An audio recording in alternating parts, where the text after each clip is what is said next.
Okay, good afternoon, everyone. And I think we can get started now. It's 4:09 p.m. and I am Capital Place at Airport Residential in Accra. I am at the seat of Hollard, Ghana. You can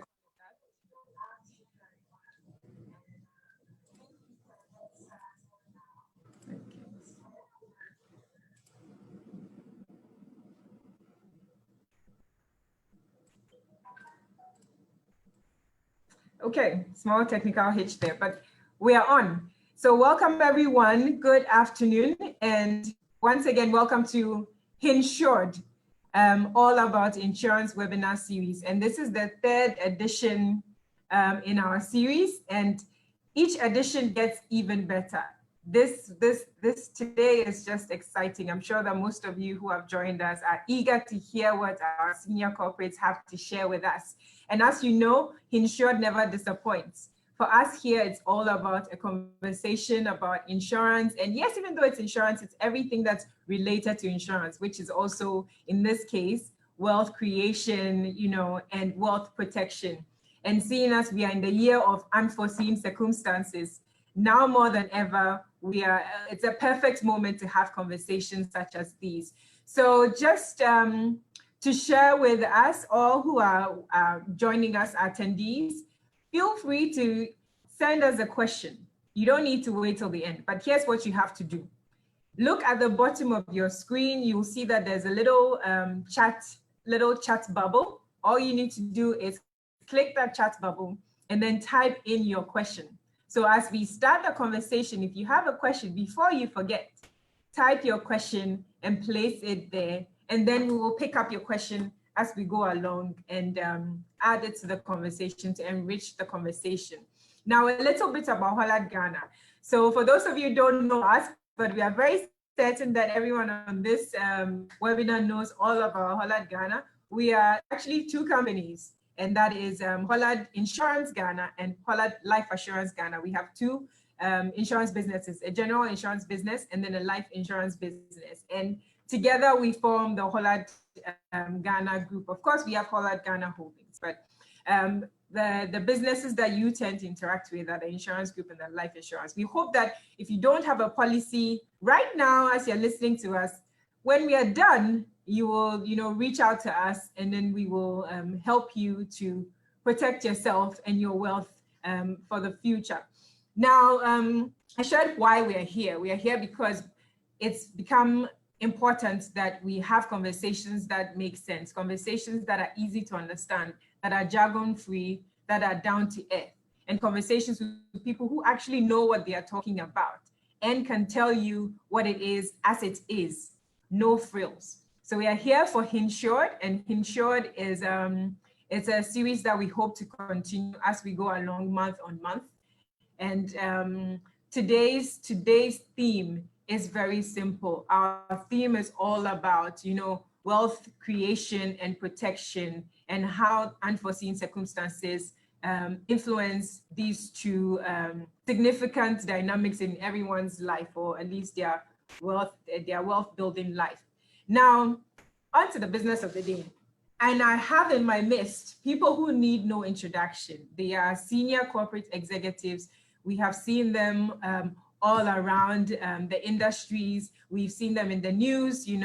We've perhaps been lucky enough to engage with them. And today we have them here with us on screen, ready to have a conversation together. I mean, in this case, I almost feel as if I'm a little bit of a fly on the wall, listening in to senior people have a conversation about things that matter. And maybe for you as an attendee, you are perhaps the fly on the wall, getting a chance to really listen in to get some insights and take away those insights. So what I'll do, and as you know, because we like to do things a little differently, I'm going to have them introduce themselves. And when they introduce themselves, guess what we're asking them? We're asking them, what do they do at work that brings them joy?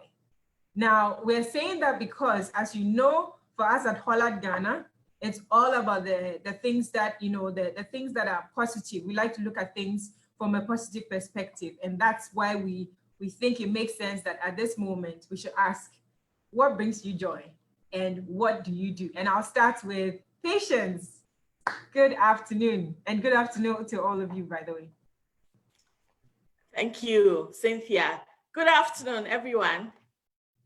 I'm so excited to be on this panel discussion with two of my good friends. Incidentally, they are both good friends of mine, Mady and Kojo. And my name is Patience Achiadu. I'm the group CEO for Hollard Ghana. And as Cynthia said, Hollard Ghana is made up of Hollard Insurance Ghana and Hollard Life Assurance Ghana. And as group CEO, what my responsibilities are is to support both businesses to drive their growth strategies. And for me, every time I come to work, I'm thinking how I can deepen insurance penetration and in the process, enable both my businesses to grow exceptionally. So anytime I come up with an idea or identify a potential partner that can support me to widen my distribution network, and I actually end up landing that partnerships, I beg your pardon, you know, I'm over the moon. So yeah, that's what gives me joy. Nice one, nice one. It's all about the year of partnerships, isn't it, Patience? Yeah, I know. Great. So, Mady? Good afternoon, everybody. Very happy to be part of this discussion this afternoon. My name is Mady Akutu. I'm currently the Senior Vice President, New.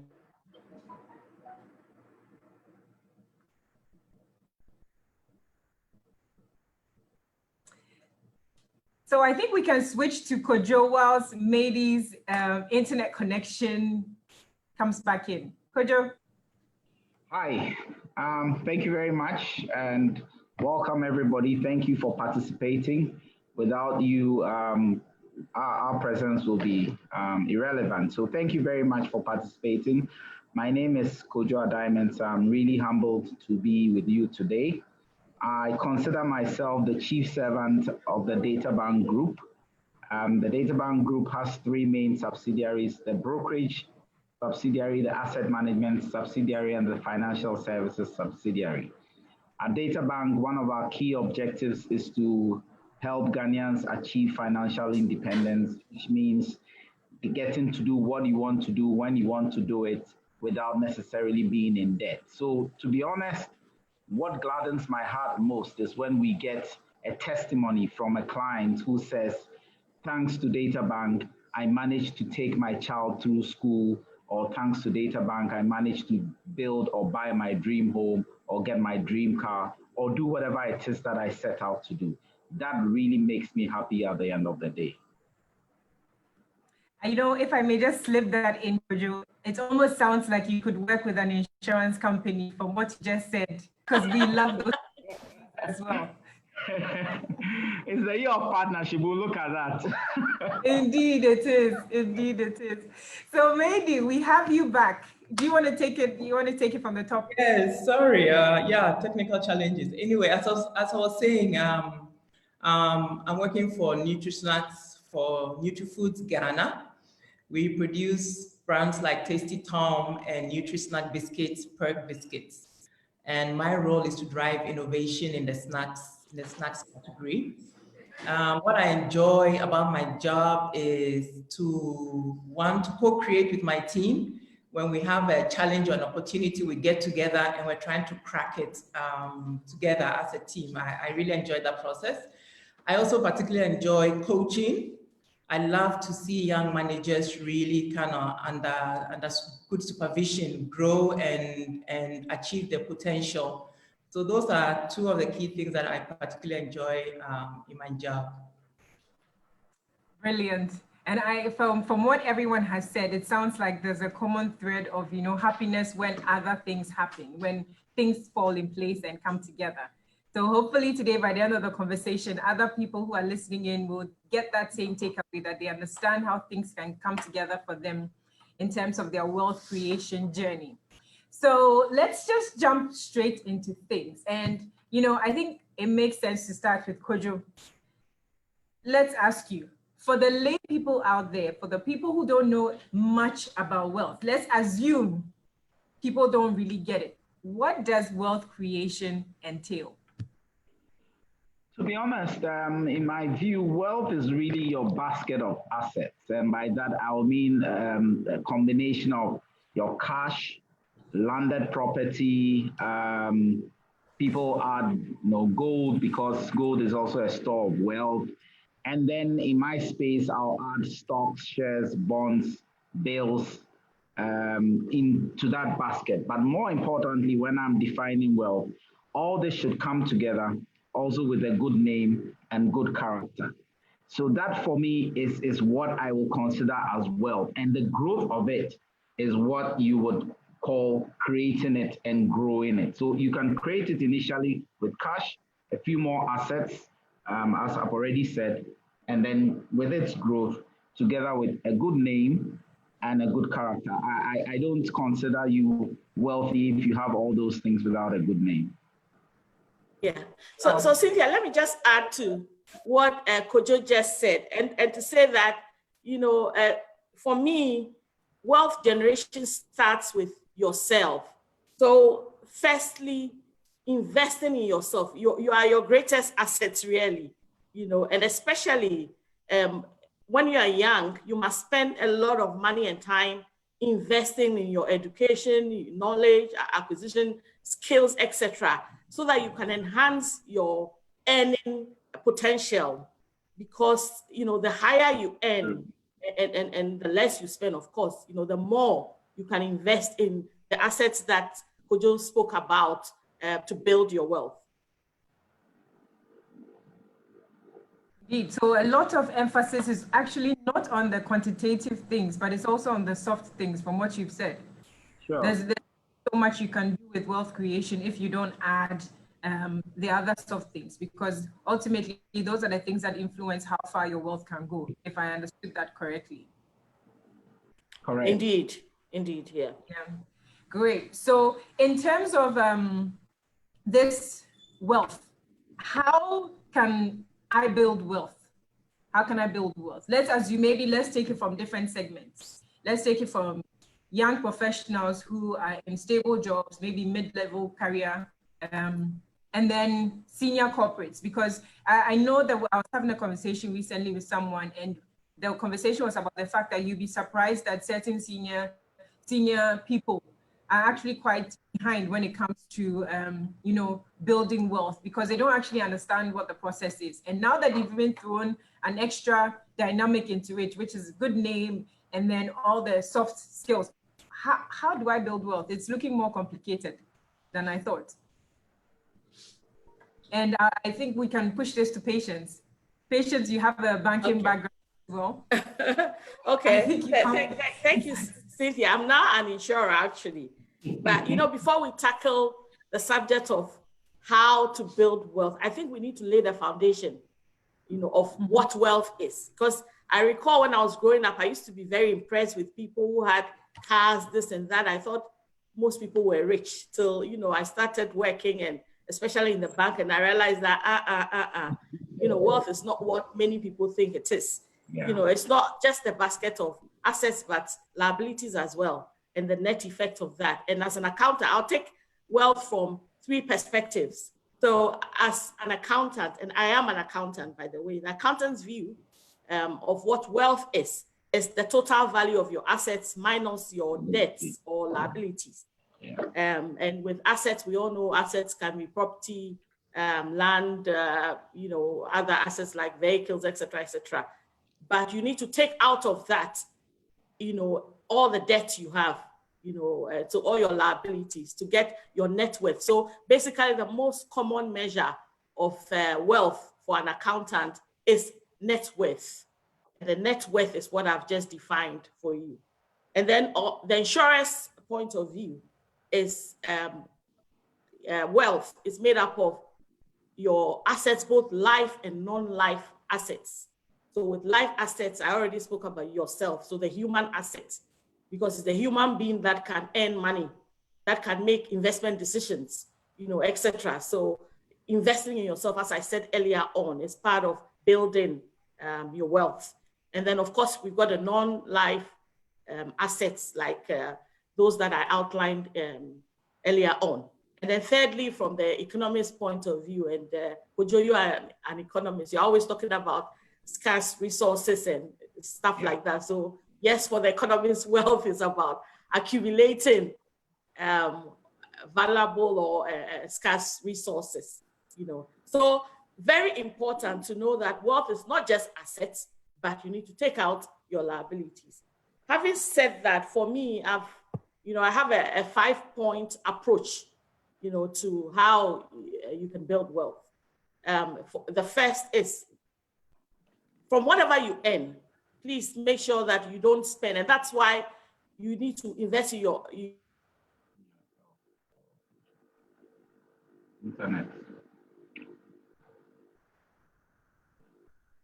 Looks like we are losing patience there.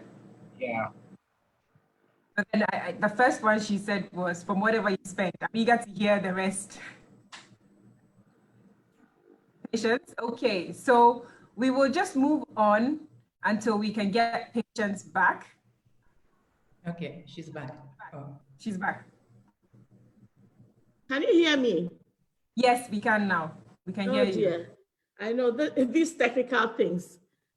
This is definitely not too much of a good asset anyway, but carrying on, you know, so basically in addition to that, we've got the non-life assets as I outlined. Then I said, I came to the 5-point approach to building wealth, which starts with, you know, after you've enhanced your earning capacity, make sure that you don't spend more than 30%, you know, of what you generate, what you earn, so that you can build multiple streams of, you know, earning assets, if you like. You can invest in earning assets and have multiple streams of income, you know, from what you generate, you invest. So you can invest in financial assets like shares, T-bills and bonds, mutual funds, etc. You know, just make sure you live below. So my second point, live below your means. You know, a lot of people, especially I see a lot of people who want to, you know, be like the Joneses and therefore do what other people are doing and end up overspending, taking their kids to schools that they cannot afford, you know, to pay school fees for, going on holidays they cannot afford, therefore having to borrow, etc. If you have to borrow to fund your lifestyle, you are living above your means. And I'm a former banker. If I tell you that, I mean it. You know, basically live within your means and build multiple streams of income. And then, of course, thirdly, make sure you create an emergency fund, you know, and which is like savings, because whilst you invest, you will, you know, from time to time need to fall on some funds, some quick liquid funds, you know, and therefore I think the rule of thumb is something like having between 3 to 9 months of your expenses, monthly expenses, you know, in savings, so that should anything happen, you have this emergency fund to fall on. And of course, I can't, you know, end without adding the 4th point: insure all your assets to protect them, you know, and it's really very crucial. And then finally, please either stay out of debt if you can, or quickly pay off your debts. You know, and I know sometimes, you know, you don't have a choice, you need to borrow to cover 1 or 2 things, but make up your mind that you will pay as quickly as, you know, you can, because as I defined earlier on, what wealth is. Debt eats into your wealth. So the earlier you are debt free or you pay off or minimize your debt, the quicker you can build wealth.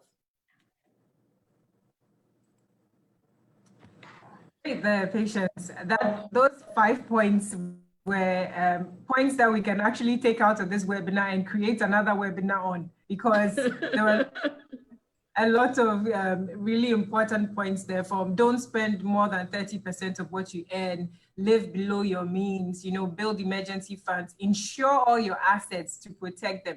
For me, this for this Insured webinar, that is a major point. Insure all your assets to protect them. stay out of debt if you can, or quickly pay off your debt. So those are major points that I'm sure that all of our attendees are, writing down and saving and using that to build themselves as they go along their journey of wealth creation. Now, Mady, with all this in mind, is there a gold standard? Because it sounds to me like there's a lot in this list to check off before you get there. What's that gold standard? Or is there even one in the first place? Yes. Before I get to that, let me build on Patience's point, because sometimes people get confused about assets and liabilities. An asset is clearly something that is bringing you income. And anything on which you are spending money is not an asset. That is the bottom line. Your car is not an asset. Because when you buy the car, you're driving it and you're spending money on it. It could become a potential asset the day you sell it. Mm-hmm. But as you are using it, it is actually, by strict definition, not really an asset. The same with the home you're living in. By other schools of thought, and especially if you still have a mortgage on it, is it an asset? Is it a liability? If you have a mortgage on it, it's more of a liability because there's more money going out than there's no money coming in because you're living in it. So it is a future potential asset. But housing your own home is one of the liabilities that is highly encouraged because obviously it puts a roof over the heads of your family. But sometimes people get confused and we bunch things up as assets because we own them. And we have to be very clear about them. Now, what is the gold standard for wealth? I don't know if there's a gold standard. But about 10 years ago, I came across a calculation that tells you whether or not you've created enough wealth given your age and your current income level. And I'll break that down for you because it was such an eye-opener for me. It's all well and good. You say, yeah, I've been saving and I own a house and an extra piece of land and I think I'm okay. But do this calculation to find out if you are really, really, really okay. So this is the calculation. Take your age, multiply your age by your gross income. That means that every source of income from your professional life, from selling something on the side, from everything, and it's gross, so it's before taxes, before you pay your income tax. And you deduct if you have any inheritance, you have to deduct inheritance because it's about what you are earning, either as an individual or as a family unit. So your age times your gross income and divide that by 10. So if you take a 41-year-old man who earns 155,000 cedis a year, what should his asset value, his wealth, his net worth be today? You take the 41 times 155,000 and then you divide by 10. It will give you about 635,500 cedis. So that gives you a gauge of what your net worth should be given your age and your current income level. Now go and calculate all your assets minus your liabilities and find out what your net wealth is. And good people, many people are not at this level. And actually, this calculation I got from a wonderful book called The Millionaire Next Door by Thomas Stanley and William Danko. And in that book, they explain that there are people who are able to have a net wealth that is 2 times this number. So this is just the initial standard guideline. Have I saved enough? Have I built enough wealth? Level 1. For really good accumulators of wealth, they are double this number. So that gives you some good guidance to evaluate whether or not you have created enough wealth for yourself. And what I love about this calculation is that people think that wealth is automatically about, have I earned $1 million?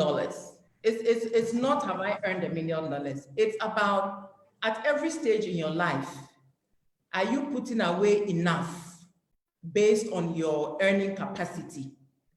And that's how you can assess that. For me, another important element when we talk about what does a better future for wealth mean is preparing for your retirement. You see people live a wonderful, wonderful life.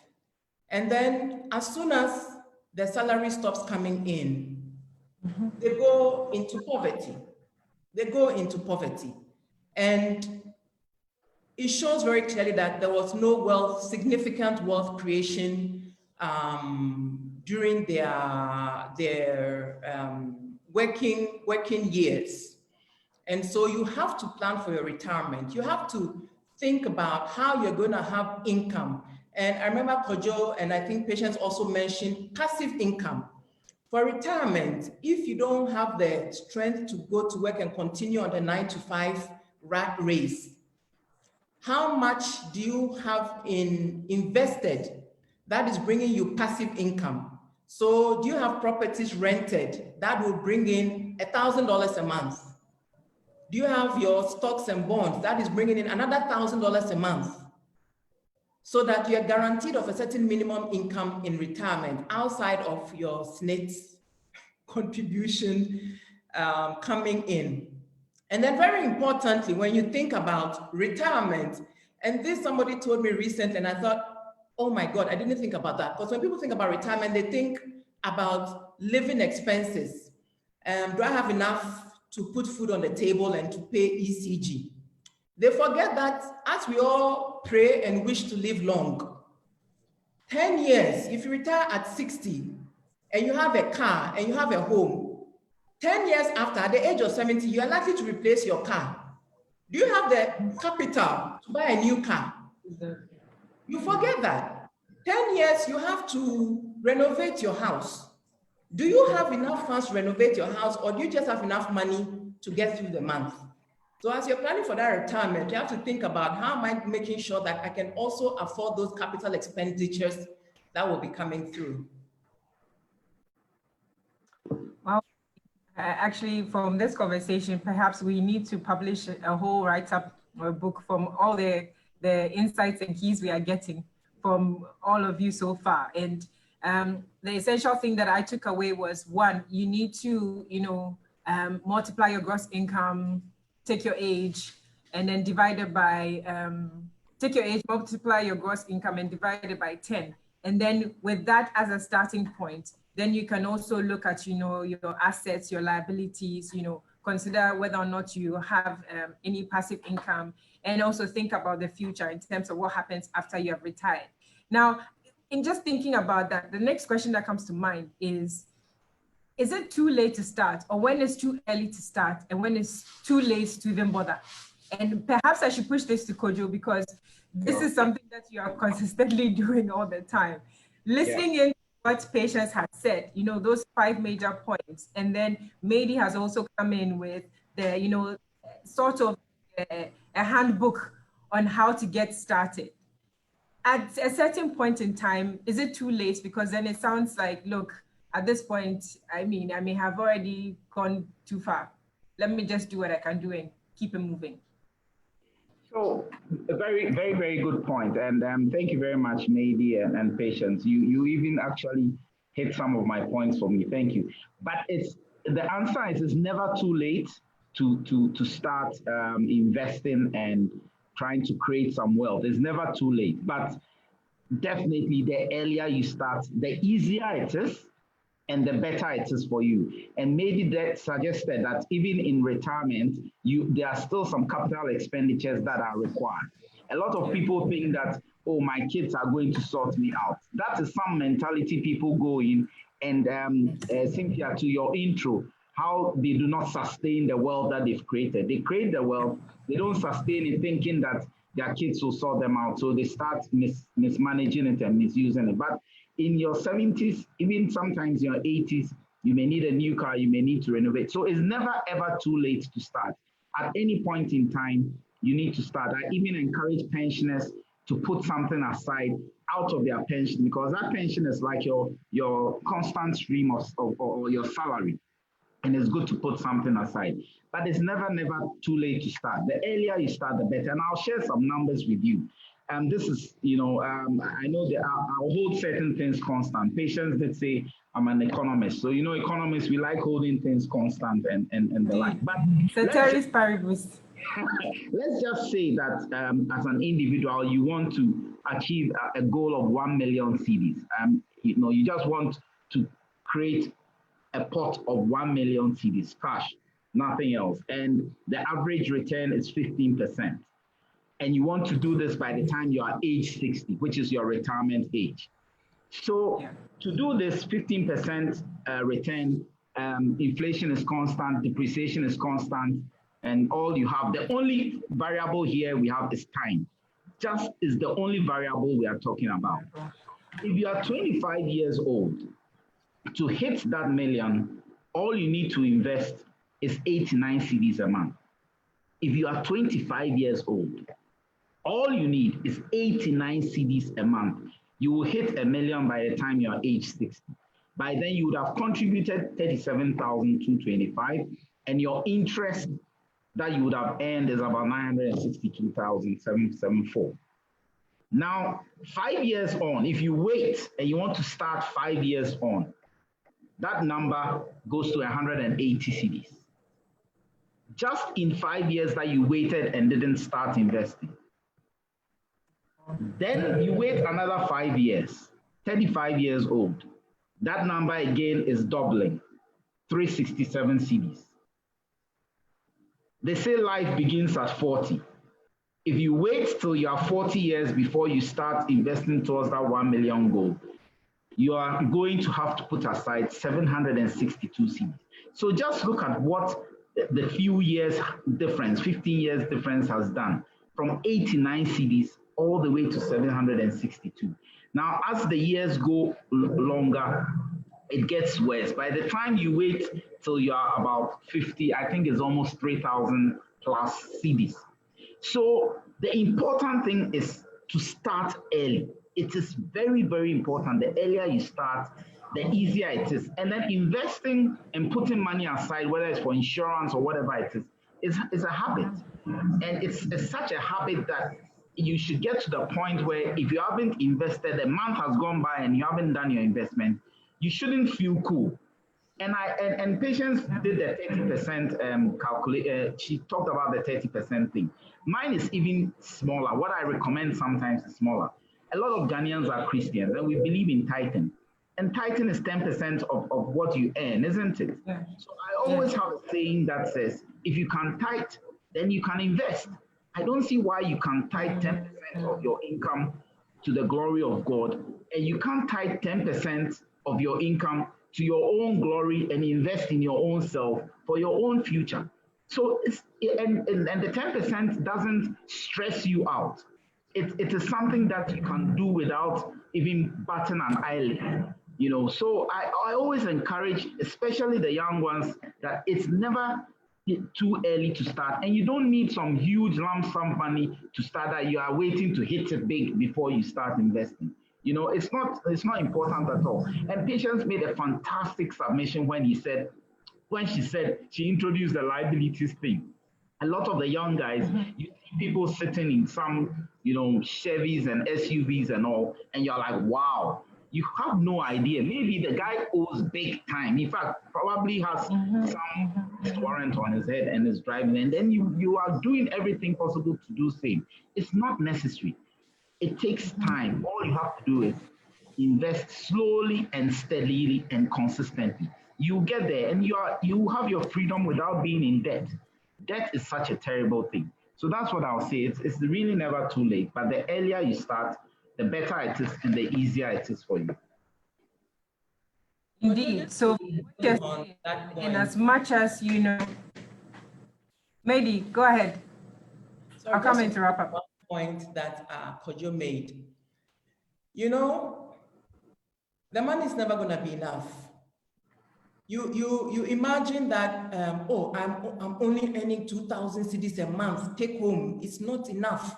When I start earning 5,000 cedis, that is money, and then I can save. But when you start earning 5,000 cedis, it is quote unquote not going to be enough, because you're going to be wanting, you know, I remember when I first wanted a car and I was begging my father, and I was like, daddy, buy me a car. It doesn't even have to have an AC, just a car. I was negotiating, you know. But even if you start with a car without an AC, guess what? Your ambition is to get the AC. So your next car is going to have an AC, and the next one is going to get, so after the money is never going to be enough. Let us be clear. But if of that 2,000 cedis, you put away 100, just 100 cedis, and live on the 1,900. As Kojo has shown the calculation, in the long run, it will make a significant difference. The other important thing to note is that when you start with 100 or even 50, do 50 cedis a month for 1 year, you start to understand that, oh, I was able to live without the 50 cedis. And then you top it up, okay? So the next year, take it to 100. Or let's be conservative, take it to 75. Yeah. And then take it to 100. So it's you start almost like gaining muscles in your savings capacity, is what I'm saying. You start to build muscles in your savings capacity. And then you're able to save more and more of that, of your income. But start wherever you can. And it's about doing it every single month. You put a little something away. And please, when I was young, I used to say I save money, and then in the summer, I'll take the money and go on holiday. This is not what we're talking about. There should be the different kitty for the holiday funds. This is about long term. You're going to invest this money. You're not going to be spending this money. Where do I start? I have so many comments on that because as you know, nowadays for middle class people, the ultimate is to be able to go on holiday with your family. So it's quite hard to go on holiday with your family and save at the same time. But I can't resist this question, and that just comes up from the conversation we just had about, you know, slowly and steadily. What about inflation? Because we tend to have a lot of comments about inflation, about the fact that, well, the money is not going to be, you know, the same value eventually. So what you're saying now is not going to make a difference, especially for people who don't understand how investing works. What would you say to them, Mehdi? Well, I think Kojo and Patience are probably better experts at that because it's a technical question. But this is it. Yeah. What it means is that your return on investment must be higher than inflation to maintain the value. Okay, so if Ghana is now usually single-digit inflation, so if inflation is 8%, okay, you want to be putting money in investments that will return more than 8%, so that you do not lose the value of your savings. And I mean, and that's why even if you take treasury bills. Okay, treasury bill will give you minimum of 15%. Treasury bill is usually above your inflation rate. So that already starts to secure at a certain level the value of your investment. Yeah. So I guess I can direct it to Kojo now and say, you know, they stay back on yourself. Yes. And is there a simple way to do this, you know, whilst balancing the demands of life? And then I guess Patience can also come in with her insurance banking experience. Yeah, I'll just add to that. When I did my illustration, I did hold inflation constant, but it's a reality. Inflation is a reality, and you must actually adjust for it. You must always adjust for it. So most of the time, I know it's not always, but most of the time, after the year ends, companies will do at least an inflation-adjusted salary increase. The moment that adjustment is done, you also adjust whatever percentage your salary was adjusted by. Please go ahead and adjust your investment by the same salary adjustment. At least that would cover you, minimum. So even if they don't do it and you can afford to, because now it is your habit, just check the statistical service data. If they say inflation for the year was 9%, adjust your amount also by 9%. It will at least cushion you a bit rather than keeping it at that original number and having it being eroded. So move with your company's salary adjustment, if for nothing at all. That would be my advice. Yeah, so to add on to the already good points that Mady and Kojo have made, you must also, in building your diversified portfolio of investments, you must, pay attention to assets that insulate you a bit against inflation. So for example, real estate, it's one of them. And you know that no matter what inflation is, if you have a house, you bought a house, say 5 years ago, and at the time you bought it, it was $200,000 or $100,000. $100,000 in CDs in 5 years ago was how much? And how much is 100,000 now? 100,000 now is 600. It was probably 400 or so 5 years ago. I don't know the number 5 years ago, but the point I'm making is that already, because you invested in real estate and the value appreciates, you are insulated against inflation. And if you also rent it out, whether it's good or not good, is actually the reality in our environment.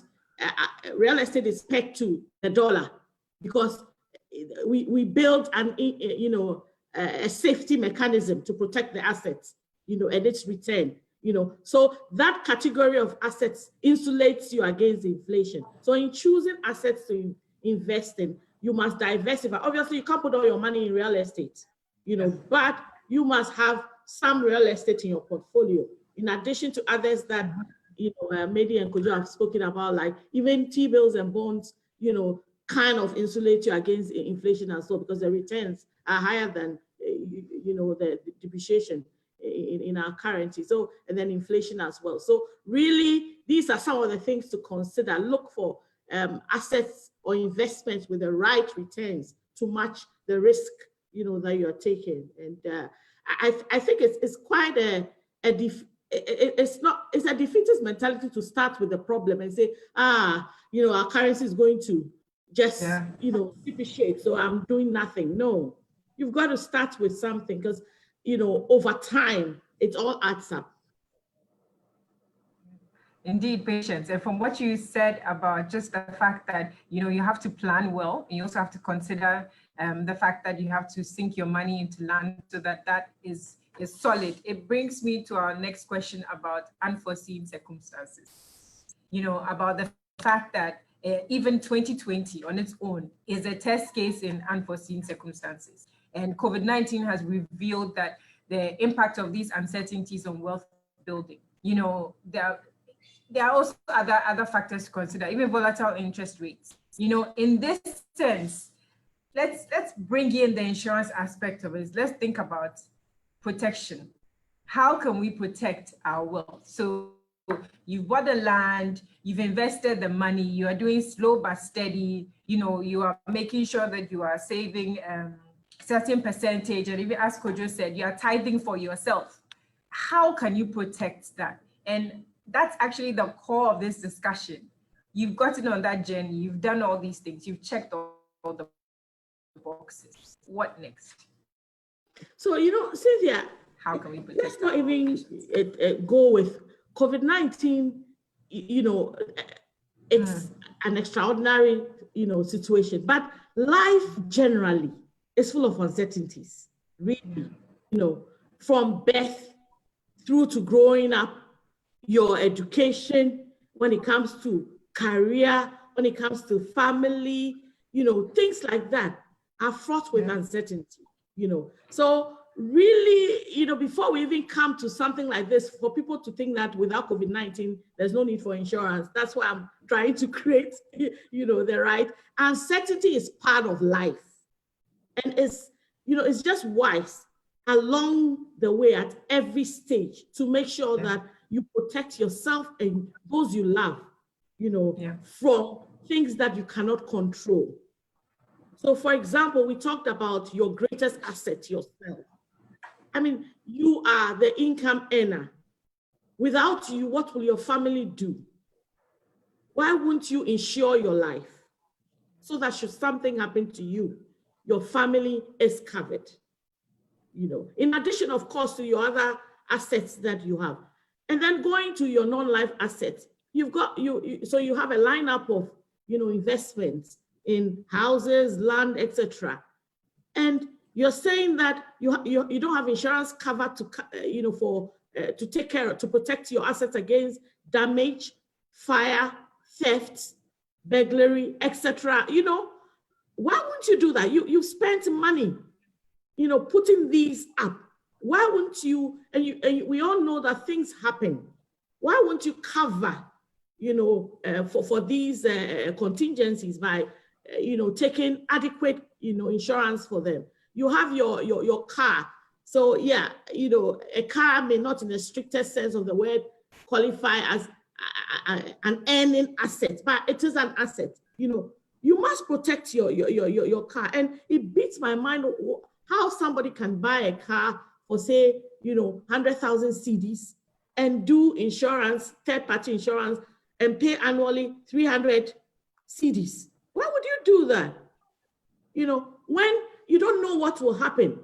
You know, we don't have crystal balls, so we don't know what will happen. And to say that, oh, I paid 5 years premium and nothing happened, so I won't pay the right premium, I don't think it's the right approach, you know, to life. Because one day, and once we are all in this world, one day you need, you know, help, you know. So it doesn't make sense to try and cut back on insurance, say instead of 7,000 for comprehensive insurance, you just pay, you know, 300 for third party, really. So basically you have your list of assets. Ask yourself the question, for myself, for my car, for my house, for my jewelry, for my designer clothes, for etc., etc. Have I covered the things I've spent money investing in? And then make sure that you have adequate cover. So should something, the unexpected happen, yourself and your family will be protected. And let me just quickly add that, Patience, I don't think you touched on it, but especially for those of you who have mortgages and you kind of are reluctant to do the life policy covering the mortgage. You know, you don't want to pop off one day unexpectedly and have your family thrown out of the house that you are paying so much for. So life insurance itself is extremely important, and I will encourage all of you listening that you take out life policies. You don't want gone too soon and leave people behind you, you know, wailing and crying and gnashing their teeth, and suddenly their standard of living just drops just because you didn't take out a life insurance policy. I think it's very, very important that you do that. I think so. To quickly build on Patience and Kojo's point, once you've insured at least what you have, and in the short to medium term, we know they're protected at that level. Many people forget about how to make absolutely certain that, to Kojo's point, if there is a demise, that their family and their children correctly inherit their wealth and their assets. So that is another thing to look at, to say that, do you have a will where you've clearly called out your assets, so that it's not that you have a bank account in London or Switzerland that nobody knows about, and therefore you cannot go and chase that money, and so it's lost to your family. And so it's also worth really thinking about putting wills in place where your family are sure to inherit the assets that you have spent time building. Yeah, indeed, it's essential to protect your wealth at all costs. And I think it's a mindset thing too at some point in time. It's also about changing. And for what you said, and I remember the first thing we talked about, it's about reputation as well. It's also about morals and all. So if you don't have that mindset, you don't understand, how are you going to build wealth and how are you going to protect that wealth? Or even think that, as Patience just said, insuring your car with comprehensive is important. If you don't have that mindset, you will be paying 300 cedis for a valuable car. And at the end of the day, when the car is unfortunately destroyed, you will have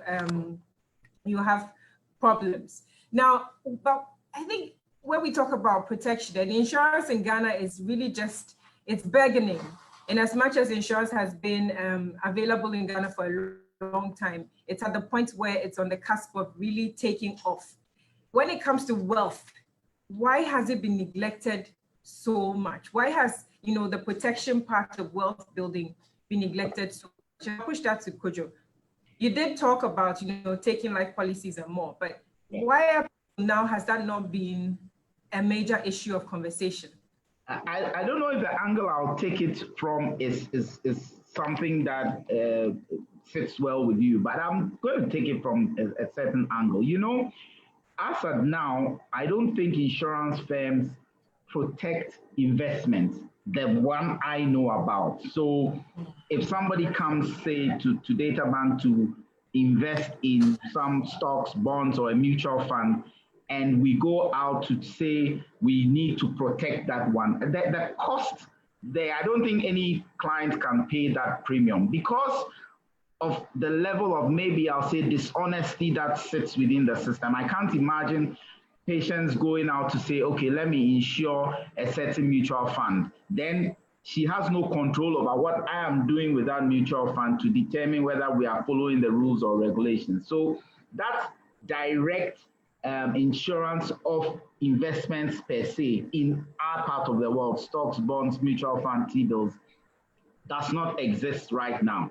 There are ways we are able to incorporate some insurance packages within the product, which is something as a client you should look at.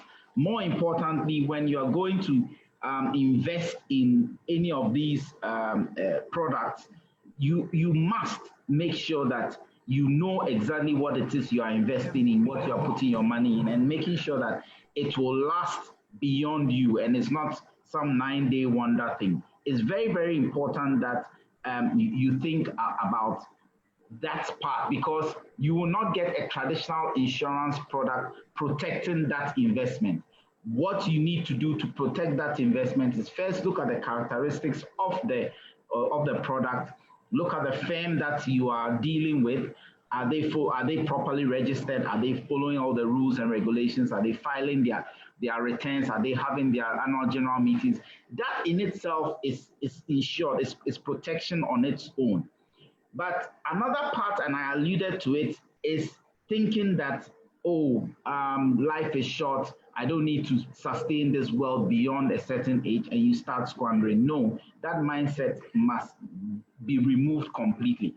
And live and invest and save and try and insure your properties as if you will live forever, so that on that day when the good Lord calls you, you do not leave a burden on the people that you leave behind.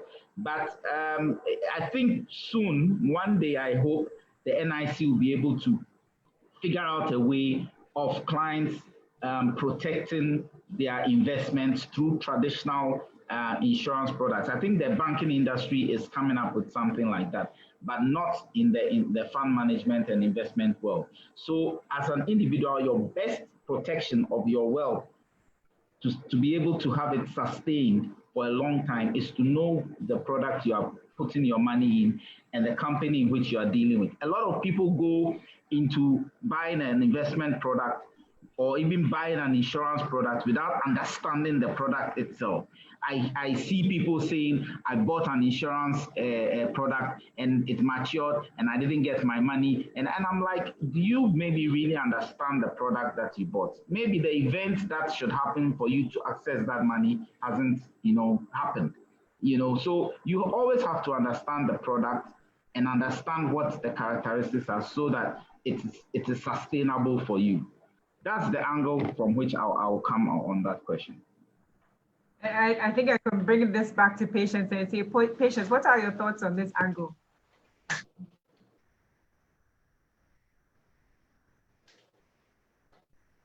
So I think I will address it and then add on why I think insurance, must be part of your wealth building plan. And to start off, I think in terms of culture, you know, we here are very superstitious. You know, we don't like to think of things that can go wrong, you know. So even with assets that we can insure, including your life, people don't do it because they don't want to think that, oh, I'm going to die, or, you know, I may die before I'm 100 years or something like that if I start. And that's why a lot of people don't do wills, for example, you know, or, oh, who says I'll have a car accident? You know, why must I plan for a car accident? You know, I think in the Western world, in a more advanced world, they are more pragmatic and matter of fact about life. In fact, let me just quote something from a best-selling author, David Bach, from his book, Automatic Millionaire. And he says, you know, no matter how well you plan your life or wealth, or how positively you think, there are always things out of your control that can go wrong.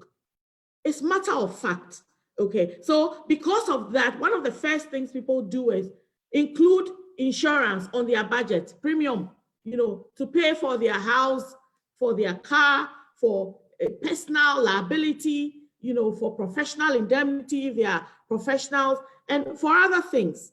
It's like a standard part of the payouts on a regular basis, because they just reckon that things get out of control sometimes, and that's how life is. But we don't like to think that, a lot of us, and I know that because I'm on many platforms, anytime you start talking about life insurance, they're like, oh, can we be more positive? You know, and why are you trying to suggest that people are going to die during COVID and all that? I'm not trying to suggest, I don't kill people. And indeed, insurance, you know, insurance companies don't want people to die. Did you know that? Because if everyone died, we can't pay, you know, all the sum assured, you know. So we don't want people to die. But the reality is, some people may. Why don't you prepare for that so you can protect your loved ones and your dear assets? Something can happen to them, your house, your car. Why don't you plan for it by covering yourself? So it starts with the mindset, really, you know, and that's my take on it.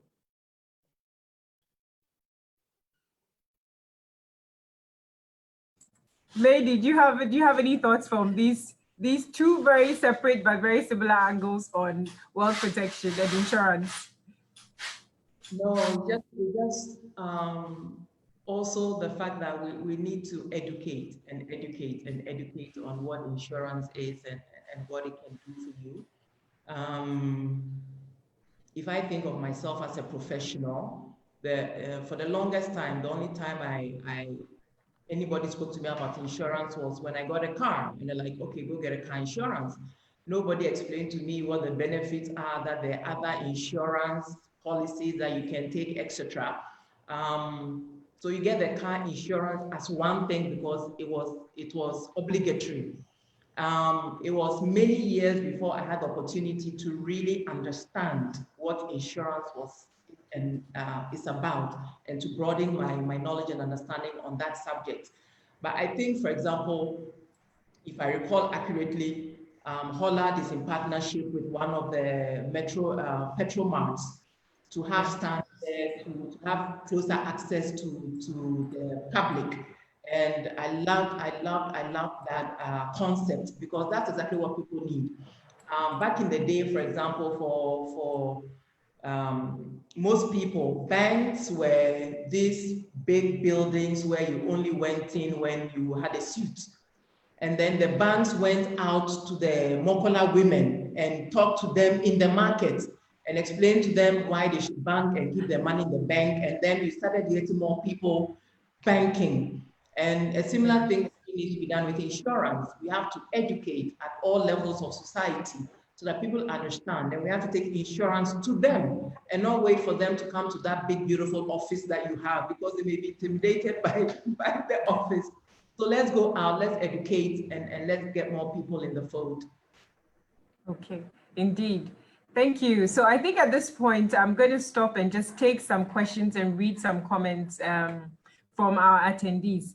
Thank you once again for joining us. It's the Insured webinar, and it's all about insurance. Today we are talking about wealth creation and protection, and given that we are living in uncertain times. So I'll start from Joseph Duku. Okay, Joseph says he needs Hollard and the panel's number. Joseph, we will get in touch with you after the webinar and get you our contact numbers. I'm guessing that this is because you're interested in protecting your wealth or just getting along your wealth creation journey. Then there is another one that says, that's from Olo Rato, and she's joining us from Botswana. Well, hello, Olo Rato from Botswana. And she actually asked for Mady to repeat her wealth calculation, but then eventually she said she got her answer, which is age times gross income divided by 10. So I'm glad to see that people are making notes, you know, they are saving. At the end of the webinar, maybe I should do a small test with the attendees and say, do you remember the 5 keys that patients dropped? What about the calculation or the tithing, the extra 10% tithing that Kojo mentioned? So thank you, Olorato, thanks for joining. Then there's also Adomako Poku who says, okay, his is a very long complaint. And I think this reminds me of something that Kojo said earlier, talking about people complaining at the end of the day that, you know, they're not getting what they expected. And here, Adomaku Poku says, I did an insurance with one of the insurance companies in Ghana for 6 years, which matured on January 31 this year. So I'm thinking that maybe we need to take this offline, Adomaku Poku. But essentially, he wrote a letter to NIC, and he says nothing good has come out of it, and he doesn't know what to do. And he needs help. And now his interest in investing is reducing drastically. So perhaps this comes from a place where he's frustrated because he thinks he's made an effort, and there are all these things that are beyond his control that is derailing that effort. And that even brings us back to that question of, you know, how can we ensure that there are no exigencies that would derail our wealth creation journey? But we'll pick that up. Let me go to the next one. So that comes from Kweku, is it? So he says that, okay, that was, okay. He says, like what happened in Lebanon, that's actually from Allah. What happened in Lebanon, it demonstrates the uncertainties of life and the need to protect ourselves. That is very true. And we pray for those whose lives have been lost in Lebanon. Peter Ajari Ado says to all panelists, how do I know that I have arrived in my investing journey? How much is enough? How much life insurance cover do I need? So that's a double-barreled question, or triple. How do I know I've arrived in my investing journey? How much is enough? And how much life insurance cover do I need? I can only attempt to answer the how much is enough and say, you can never have enough. So let's move on. So George Marley says, insurance firms need to do more to educate the Ghanaian public on benefits of insurance. I still feel we Ghanaians don't really understand what insurance is all about. George Marley, thank you for this question. And might I add that this very point is the reason why we are here today, the reason why we have gathered very senior corporate executives to come here and have a conversation with us, conversation about things that people might say are basic, but are actually essential in getting all of us started on our wealth creation and protection journey. So yes, insurance firms need to do more, but we are happy to say that we are on that path. We are starting to do more. We are hoping that you will benefit from this conversation and take some lessons away. So thank you very much, George Mauli. Then we have from Joshua Tay. Joshua Tay says, okay, he's complaining about the network, but he says we need to do more in educating the public on these issues. Thank you, Joshua. We are on that journey. Philo says, in creating wealth for one's future, is it prudent for a young person to go in for a bank loan to acquire, say, a mortgage? So let's do this before I take the next few questions, because I've read a few. So maybe let's start from the point about, you know, fact matters beyond your control, derailing your wealth protection efforts, you know, and the fact that eventually it leads to reduced motivation in investing. So shall I push that to Kojo, and then we'll pick up the next couple of questions from there? Okay. Let me touch quickly on the person who said, how do I know I have arrived? You know, I just want to say that everybody's idea of arriving is different. It's a relative issue.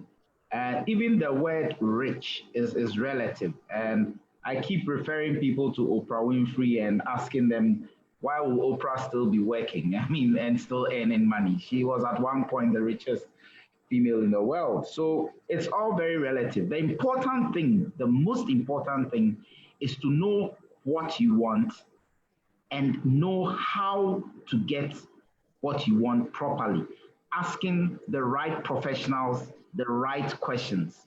And then you can start the journey of getting to where it is you want to be.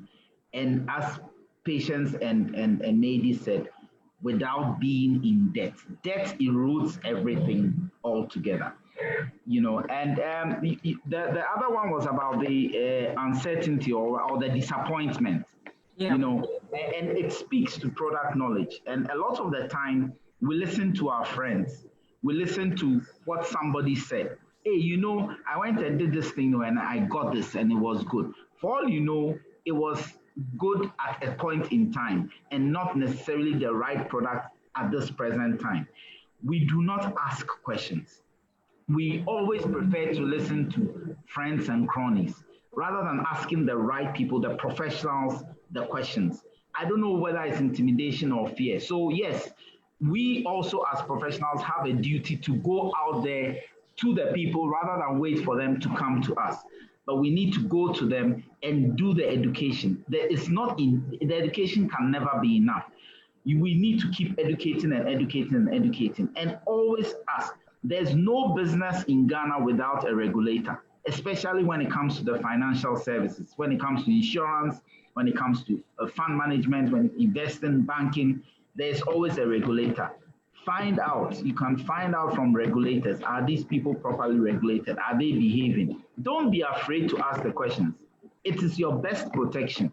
Otherwise, you end up disappointed. And what we do, we end up blaming government and et cetera, et cetera. So to keep the confidence and to keep going and knowing that you're on the right path, talk to a professional, talk to the right professionals, people who are properly licensed, like Hollard. You can even go to NIC and ask Hollard, are they a good company? Are they in good standing? Do they file their returns?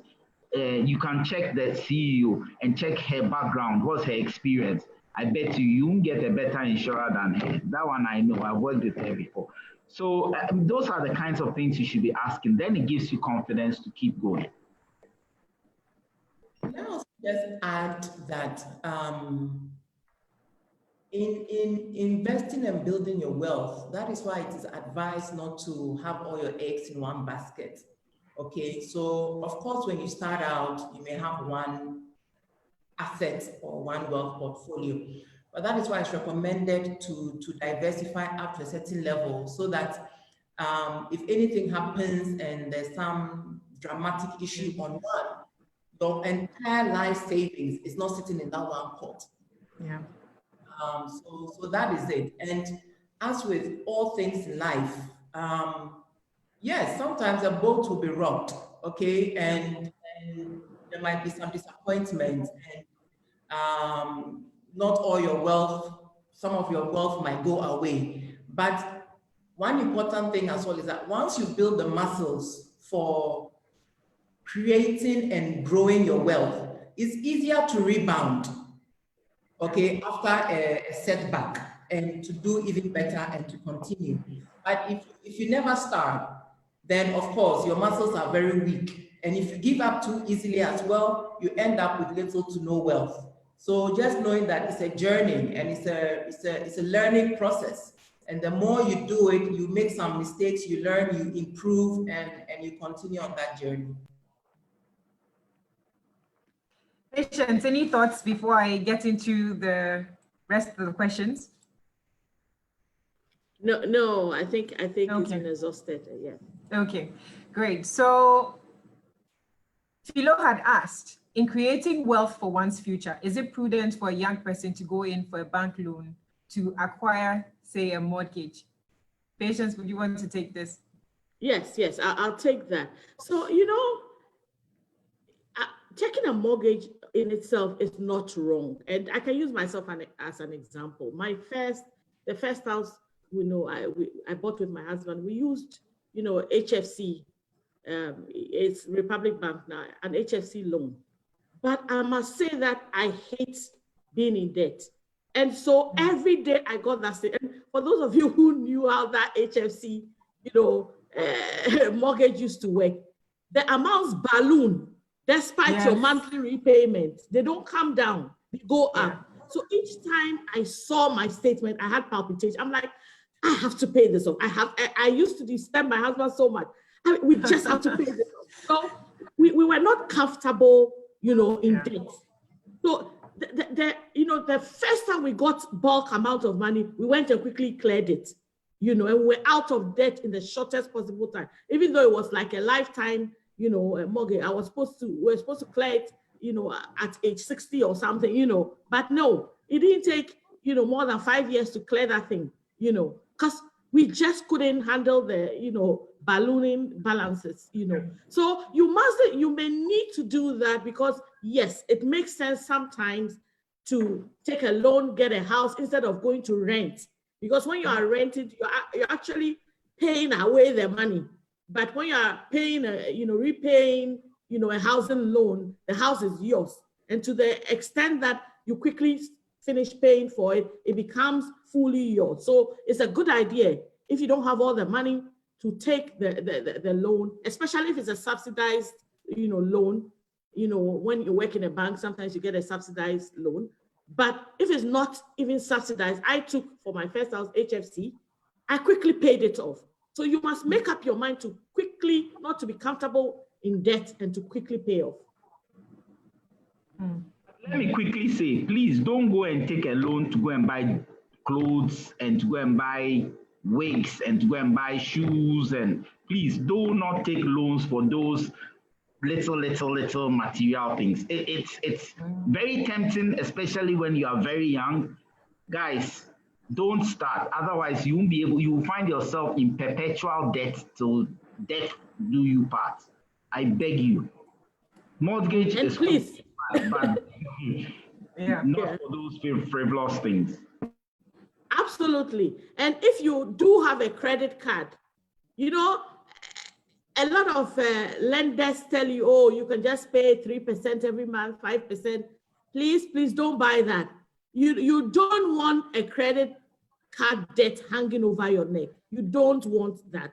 It just reduces your wealth, to owe perpetually like that. So please just make disciplined, as Kojo says, decisions around taking loans and what to use debt for. Great feedback.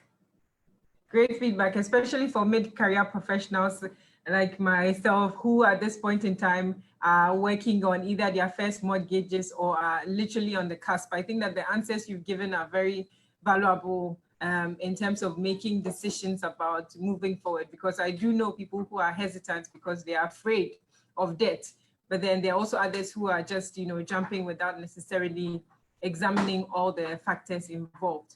But yes, let's move on. So Francis Etuahini says, thank you very much for such a wonderful education. Insurance is very important. Well, we're getting a lot of compliments today. Mr. Olorato again, he says, can Mady please explain what the answer of her wealth calculation determines? Mady, this is your calculation has become very important to us. So if you can just go through it again and let us take some notes. Okay. The concept of that calculation is just to give you some sort of a benchmark. As somebody says, how much should I save? How do I know that I'm saving enough or that I have enough wealth for my current station in life? And so that is just one of the benchmarks that I came across that I liked and that I use.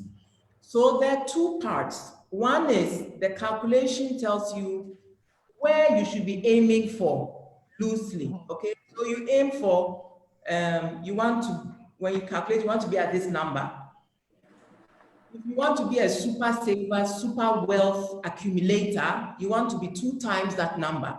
So we said, if you have a 41-year-old man who earns 155,000 cedis a year, you do 41 times 155,000 divided by 10 is 635,500. So as a goal, that man says to himself, I must have built enough wealth. I must have enough assets minus liabilities to the tune of 635,500 Ghana cedis. Then he goes and checks whether or not his assets, his wealth is equal to that. So when he takes his assets, maybe he has a house worth 700,000, but then he still has a mortgage of outstanding of 200,000 and a car loan of 100,000.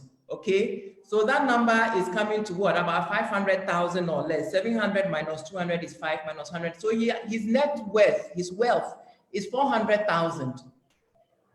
So at the 400,000, he will say to himself, oh, I'm supposed to be at 635,000 according to this goal, this benchmark.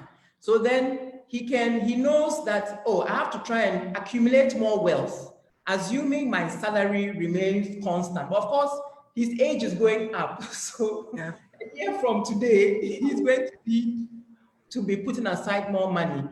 But at least he can see the gap that today he has assets minus liabilities to the tune of 400,000, where he's supposed to be 600,000, 635,000.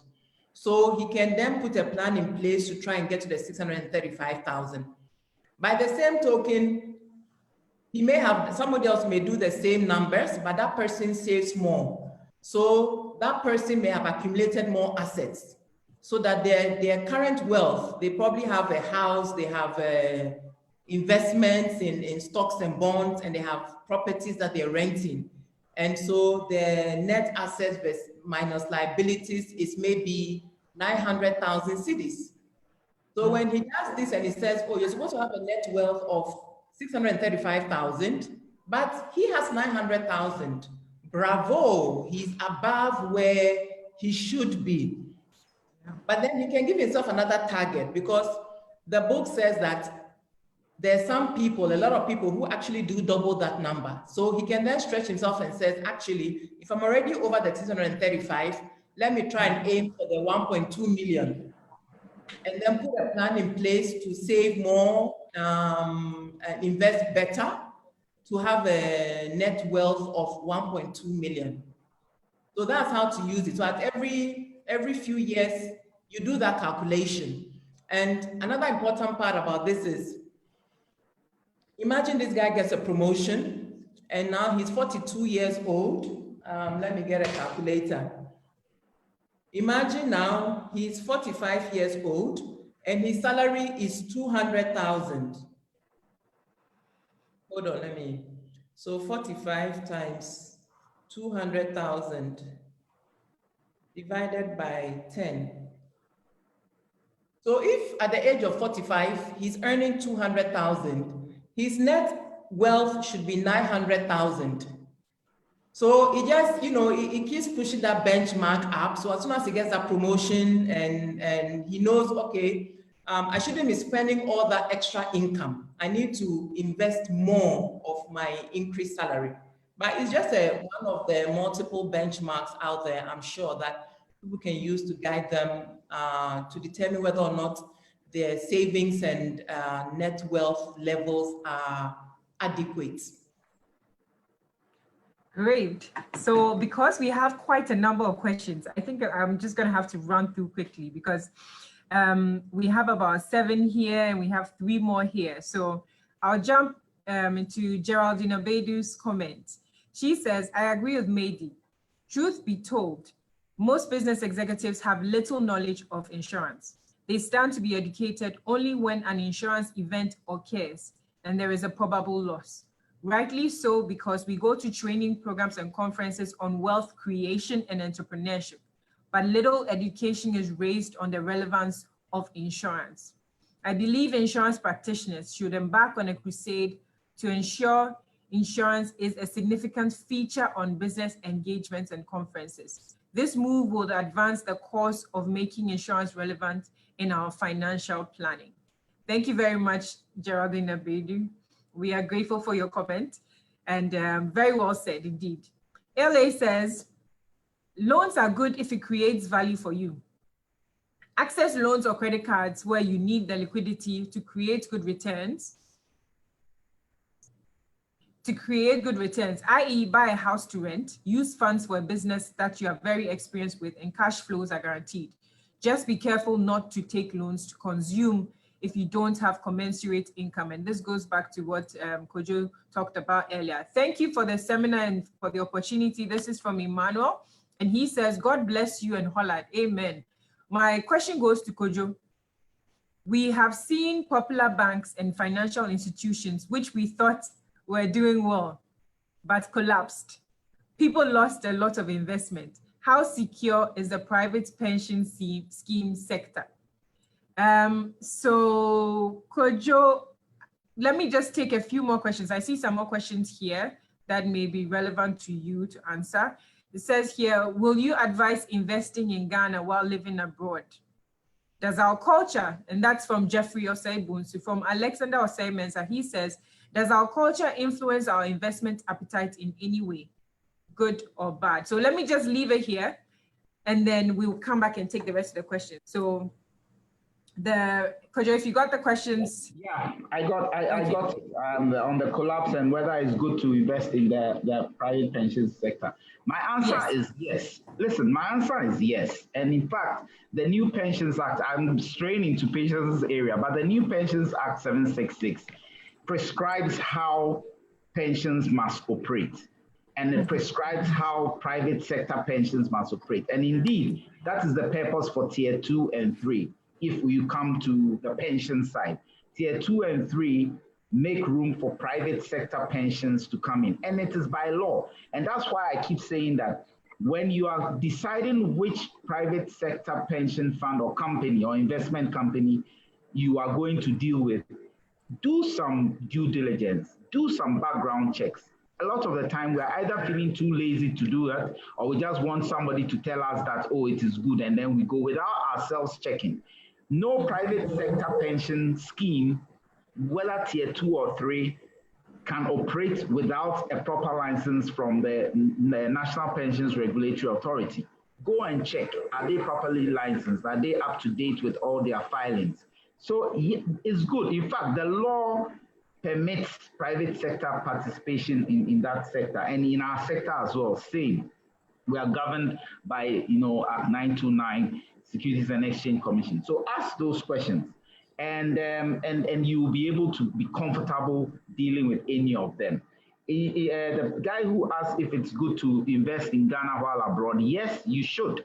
Actually, I always encourage those living abroad to do some level of investment also in Ghana, even if they have no plans to ever relocate to Ghana. But you have relatives here, you have things that you need to do here. Sometimes they are demanding money from you. There's a funeral, there's a wedding, there's some issue at the home. You are abroad, they are asking you for some money here and there. It's always good to have some investment sitting here in local currency that has a high degree of liquidity, so that when something goes wrong, you can even have it as an emergency account. An emergency, patient said, is not only COVID. Anything happens in life, you have something to fall on. For those who are in Ghana, you can sort them out, rather than now having to debit your credit card and maybe convert some pounds into cedis, Western Union, and all its attendant costs. And right now, I know investment companies, at least us, we give you the ability to open an account while you're abroad and still transfer money while you're abroad. So my answer to that is also yes. Great, thank you. So I'll continue because we have quite a number of questions, and this one goes to you, Patience. The question says, Dear MD Patience, and this is from Ernest Menu, how can you spend 30% or less of your income if you are a breadwinner of your family? And this goes back to your earlier point about, spending little. So I think we are talking about building wealth and how to optimize your resources. So these are ideal figures. And that's why I started off by saying that the first investment prerequisite to building wealth is investing in yourself so that you can enhance your earning capacity. And the higher your income is, the more likely it is that there will be more left to invest. So if your income earning capacity is not that high, of course, these numbers will have to be modified to suit your circumstances. But the point being made is, at no point must you live above your means. No matter how much you admire your neighbor's car or the fact that their children go to a certain school, if you cannot afford it, you cannot afford it. And you must cut your coat according to your how do they say that, your size, Your really. clothes, yeah.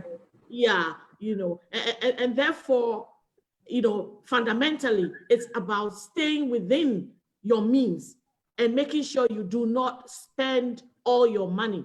And Kojo also made that point by saying most of us pay tithe on our income. Once you put your tithe away, you must also put some money away to save. It might not be the 70%, which is probably really, really, these are like one top advice from people who built wealth, because the more you spend, the less likely it is that you'll be as wealthy as you are capable of being, and I guess that is the point. And the fact that you must enhance your earning capacity to enable you put more aside. Let me give another way, a very simple, practical way that you can get there. Imagine that you're taking home 15,000 cedis today. And to Kojo's point, next year you get an inflationary increase and a bonus increase. So it goes to 16,000. And then the next year is going up.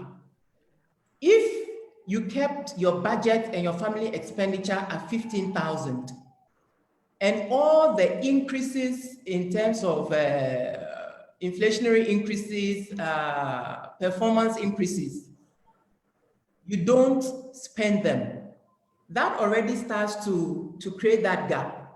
Over a 5-10 year period, you are it's a slower pace, but you're at the 30%. So the point is, so that's one of worst case, just stay where you are. And any additional top-ups, don't spend that. Because clearly you're currently living on the 15,000 today. Yeah. So when you get that extra 1,000, put it aside. If it becomes an extra 1,500, just put it aside and just continue to live on 15,000. And you get to 30% very quickly. I think for a lot of people, they'll try hard to take your advice, but when that extra 1,000 cedis hits their accounts, the excitement is too much. So look, let me take the opportunity to say something, because these are just some practical tips on how to live on less, especially as professionals or young adults or whatever. When the money comes in, we tend to put our salaries in our current account. So let's say this 15,000 comes and it's sitting in the current account. And when August, the 15,000 came, you put in a current account. And then you just spent, okay, we've paid school fees, okay, we went to the supermarket, okay. And then you went out for restaurant and you've enjoyed. The next month, the 15,000 comes, it's sitting in the same account. You had a balance of 2,000 in August. So now it's not just 50, you have 17,000 in the account. And so, you just keep spending that money because now it looks like it's a lot of money. So whilst the money is sitting there, you're spending it. What if we said, okay, you're earning 15,000, but you're actually, if you do your budget line by line, electricity, how much am I spending on electricity on average per month? How much is the water bill? How much is the petrol? How much is the maid? How much? Itemize all your standard expenses. Add your incremental. So 2-3 times I want to go out to have drinks. I want to go out for dinner. Understand what your your monthly budget is. And only keep that monthly budget in your current account. And so I love, what do you guys call it? Standing orders.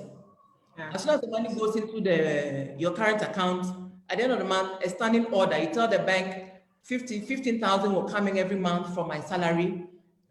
Put 2,000, standing order, 2,000 to my savings account. And you only use that money in the current account, which is left the 13,000. Now, to go a little bit further, because I've heard of people, because the savings account is looking at them, they still go and spend that money. Open a bank account with a different bank if you like, so that you're not looking at it every day. But that money goes, that money automatically goes, because when it's in the account, you tend to just spend it. And the trick is also, if from that 15, you say, okay, let me save, let's be conservative, 1,000. So leave 14,000 in your account. And no matter what happens, you live on that 14,000 and you look at ways to save costs to live on that 14,000 and give yourself 3 months to give it a good try. Live on 14,000 for 3 months. You realize that actually it's very possible, and you find ways to save monies, free-flowing monies. Because once you've done the budget, your electricity, your water, your supermarket, the essentials it's usually not 15,000. It's usually not. There are lots of other things where the money disappears. You went and bought that dress and that extra cloth and that extra shoe. That was not really, really needed. Okay, so if you do that once a quarter instead of every month, that's already money that you're putting away. But do the standing orders, let money go out of your current account into another account, and commit to only spending money in the current account. Don't touch the one almost ever.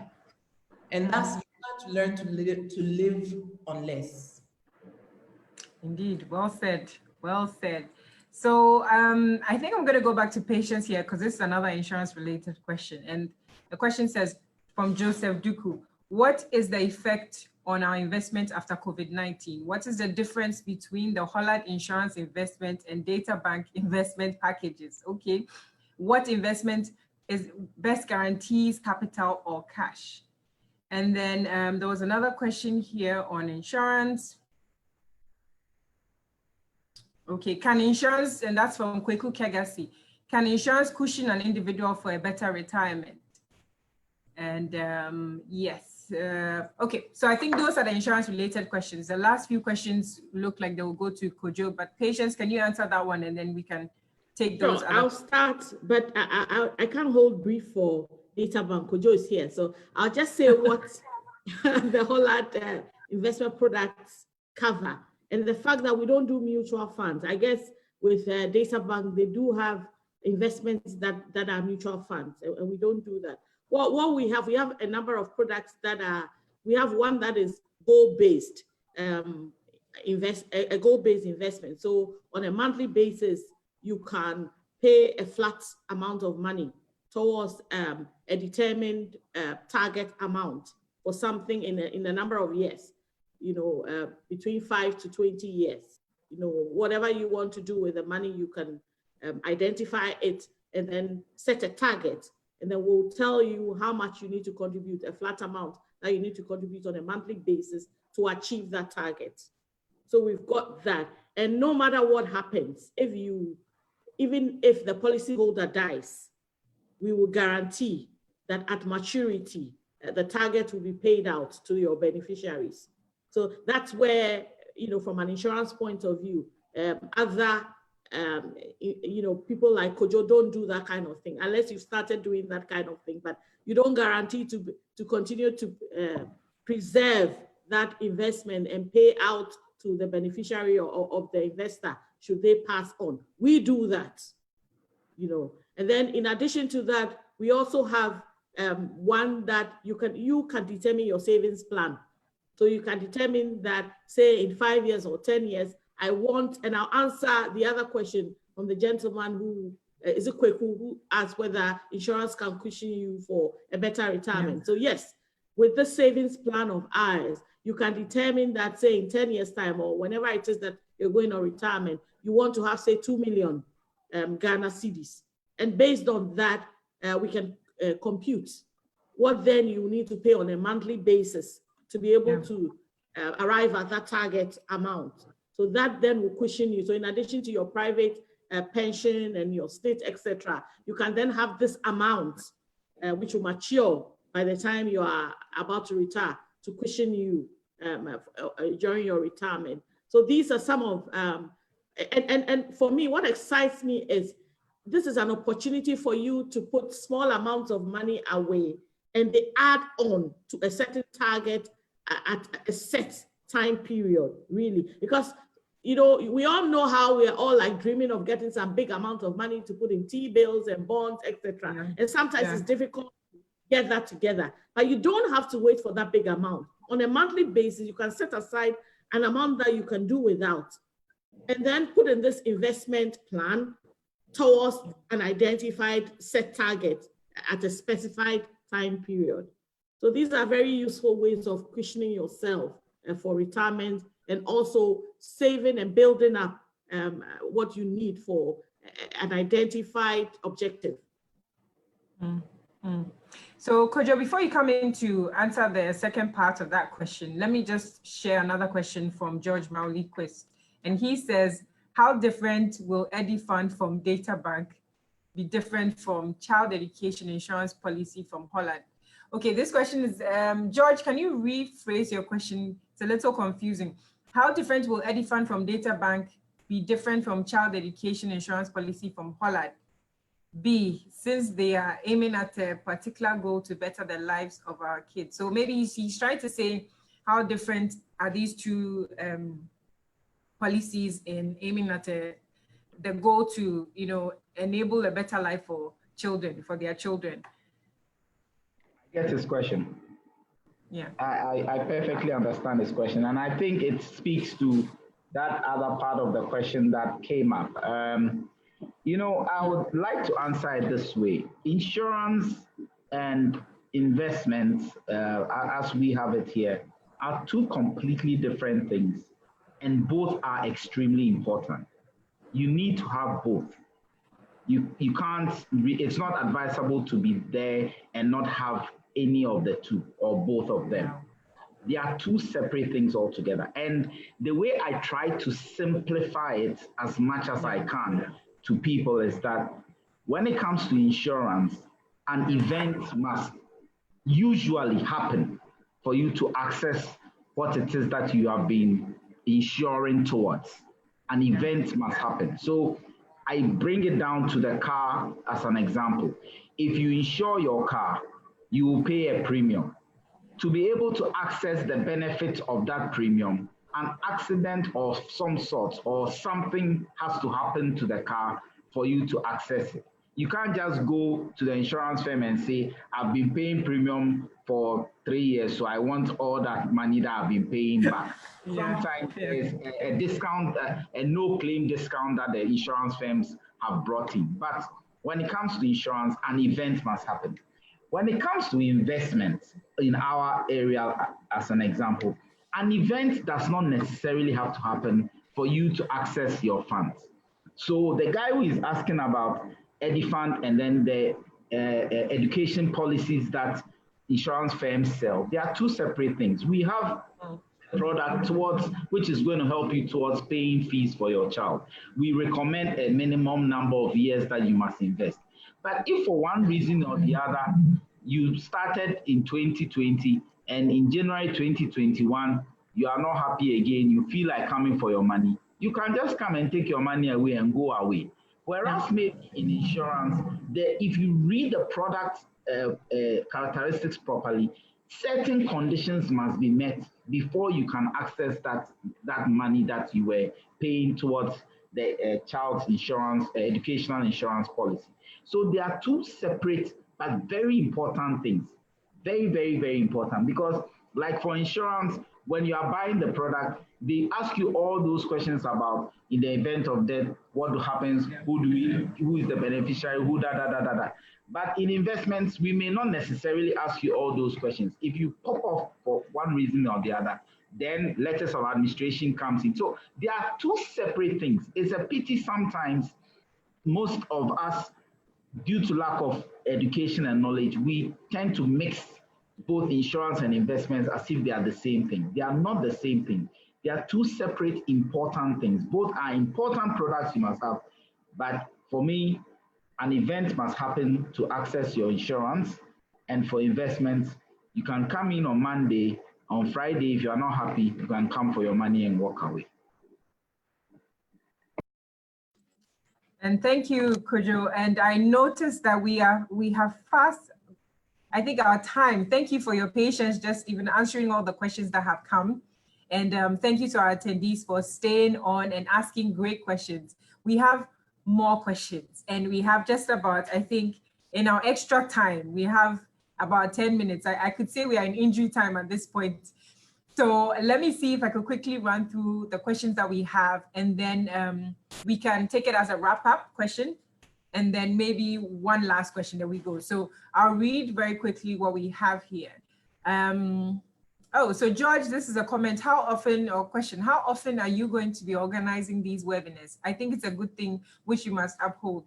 Thank you, George. And he asked as well, what body regulates insurance companies in Ghana? That's the NIC, the National Insurance Commission. Emmanuel Jivos says, thank you for the seminar and the opportunity. God bless you and Hollard. My question goes to Kojo. We have seen popular banks and financial institutions. Okay, this is the same question he asked earlier. He asked about how secured is the private pension scheme sector. So, and then we have some more questions here. Good evening, that's from David. Per the net worth calculation, does it mean this 41-year-old earns 12,500 a month? Kindly clarify. I think this goes to Maydin. And with that, we can jump back into our last few questions. And this goes to, let's start with Maydin.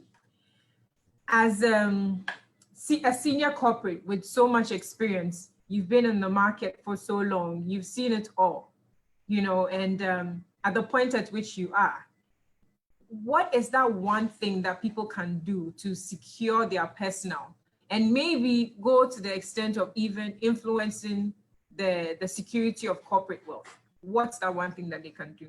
And then we will move to patients, and then we'll move to Kojo and wrap up from there. So if you don't have a good asset base, if you haven't already developed a wealth portfolio, we need to start doing that very quickly. Increasing savings rates, investing to make sure that we're getting good returns on the investments also. And remembering that, again, Patience and Kojo probably know this better than I, you get a compound interest effect, which is critical in wealth creation. He did the math, you know, if you put 100 cedis every month, it builds up much more quickly than you can imagine. So the compound interest effect is also very, very strong. But I would say if you don't have it, start building it. If you've already started, accelerate it. As we've said, you can never have enough. And the other critical thing is when you have a good asset base, in today's day and age, especially in corporate, where job security is not guaranteed, it gives you some peace of mind. Somebody mentioned the emergency fund. The theory around having an emergency fund says that aside from your investment, maybe you've bought your bonds and stuff like that, you need in a fairly liquid state at least 6 months of your net take home, or at least 6 months, your take home value put aside. Because if you lose your job tomorrow morning, it will take you about 6 months to get another job. And within those 6 months, of course, you have to continue living. and there might be no income coming through. And so that cushions you. And it removes the stress of, oh my God, I hear they're going to restructure and am I on the list? You know, if you're on the list, it's not that much of a train smash if you have this cushion for you. It also allows for better negotiation power. I know a friend in a situation where they were earning a certain amount of money as expatriates. And then the company called and said, hey, we're gonna reduce your thing and make you a local. And the individual just said, no, I find this new package unacceptable. I'm not willing to sign. And they were ready to walk because they had the emergency funds and they had some wealth. And so they were not stuck between a rock and a hard place. So it gives you more flexibility, more options, and less stress in your life, having this some level of financial security. So that would be my advice, that people really should have that in place, and the benefits and the peace of mind that it gives are significant, and it allows for more negotiating power with employers as well.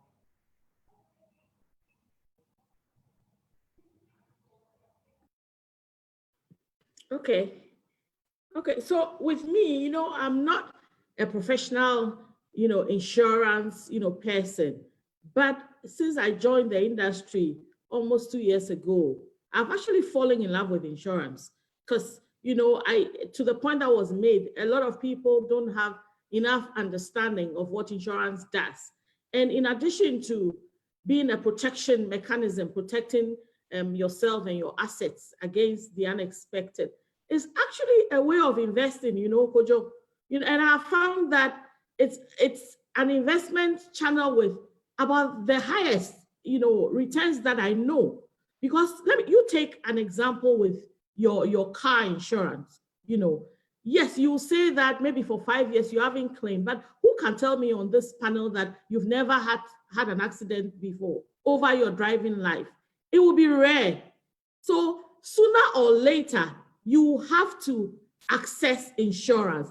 And I can tell you that if you work out, you know, the premium you've paid over the period, and on the average, what you need to claim for a bad damage to your car, there's no way that your premiums can add up to how much the insurance company can pay you for a major damage on your car.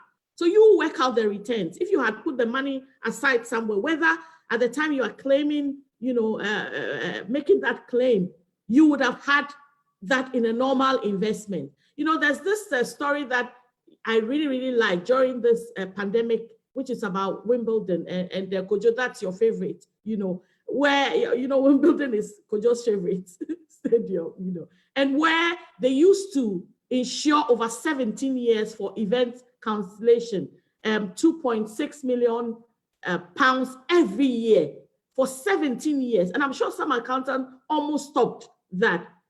And then, you know, guess what? In 2019, there was this COVID. And guess how much the insurance company doled out to them upon claiming? 140 million pounds, you know. So you work it out to see whether you would have gotten that if you had put it in your channel, EPAC or whatever it is that. So the point I'm trying to make is that insurance is a hidden investment, and for me, it has one of the highest returns, you know, you can come across in the market. And so, in a nutshell, always be insured. It is actually the smart thing to do. It only makes sense that having spent so much money, you know, acquiring your assets, you protect yourself, your own life, and your assets from anything unexpected. And Hollard will be waiting once you make up your mind. Because as we say in Hollard, big or small, if you love it, we insure it. Thank you. Fantastic. Actually, Patience, you've blown me away with the Wimbledon thing. I didn't know you had an event cancellation policy in there. Wow. That is something else. I mean, and you know, I was telling people, I'll digress a bit, but I was telling people why I believed that the English Premiership won't be cancelled, because I could imagine that the amount of money that will be paid and legal fees that will come in. It was too much for the Premiership to consider a cancellation. So I knew that whatever happens, Liverpool was going to lift its trophy, whether people like it or not. But you see, thanks to insurance. Yeah, but that said, I mean, I would like to conclude by telling people not to be greedy. You know, greed takes us to all sorts of places and leads us to destroying the little wealth that we probably would have built. And because we probably didn't start early, we are now suddenly in a hurry. We've heard this message today. You are panicking and you are saying, oh my God, I've lost all these years. Then you start looking for all sorts of very quick deals and things that would earn you some quick wealth and all that. No, that's not what we are saying. Just still calm down, take a deep breath, visit Hollard, visit any other professional that you can, have a conversation. And the important thing is to start and not stop. Whatever age you are at or whatever time you have left, you will be able to develop something on a sustainable basis. But what you shouldn't do is be greedy and go around chasing rates and chasing all sorts of schemes that are not properly regulated. That's what I'll leave you with.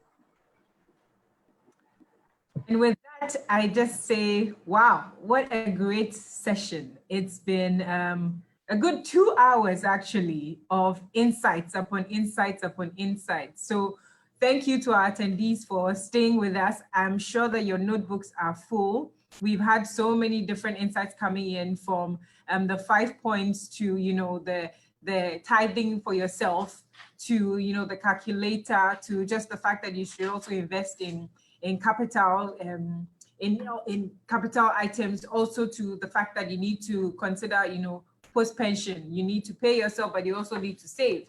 And there's so much more. But thankfully, this is live on Facebook, and that also means that the recording is live and available to all of you. So after this session, you can go back to our Facebook pages, that's Hollard Insurance and then Hollard Life.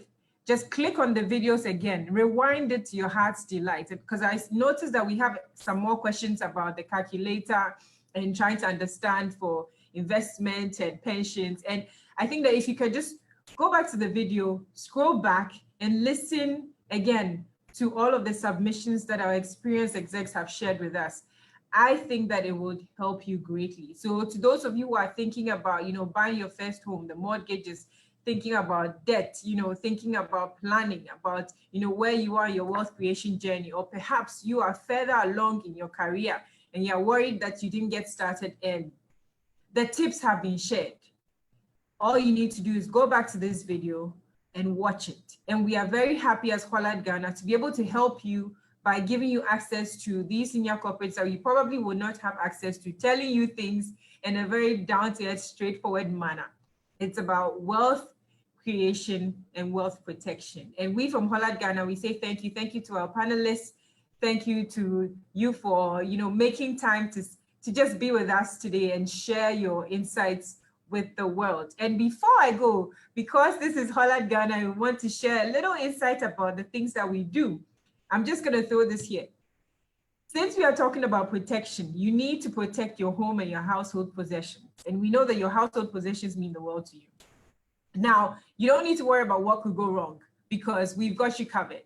Now, what we want you to do now is save this number, 0242 02426 412. And whose number is that? That number is for a lady called Araba Hollard. All you need to do is save her number and WhatsApp her. Once you WhatsApp her, she will sort you out. And I'm talking about a chatbot. So Hollard has a home and home contents product that is on WhatsApp. Save the number 02426 412. And all you need to do is what? Text her on WhatsApp. You do the whole process. All you need to do is take some pictures of your home, you know, add up all your property, everything, add up your contents, put it in WhatsApp. Araba will ask you for your location. She's very smart. Everything is done. You pay through the WhatsApp platform. You'll be taken to a payment portal. everything is sorted. You get your policy also on WhatsApp. So you need to check it out. And in terms of protecting your wealth, I can't, I mean, it goes without saying, I don't even need to tell you why it's important to consider home and home contents insurance. You need to take that as a matter of fact that it needs to be done. So that's just me plugging in our product over there. But thank you very much to everyone. This has been Insured webinar, all about insurance. And today has been a great session on wealth creation and protection. Thank you once again for joining us. We are very grateful for your time. Have a good evening.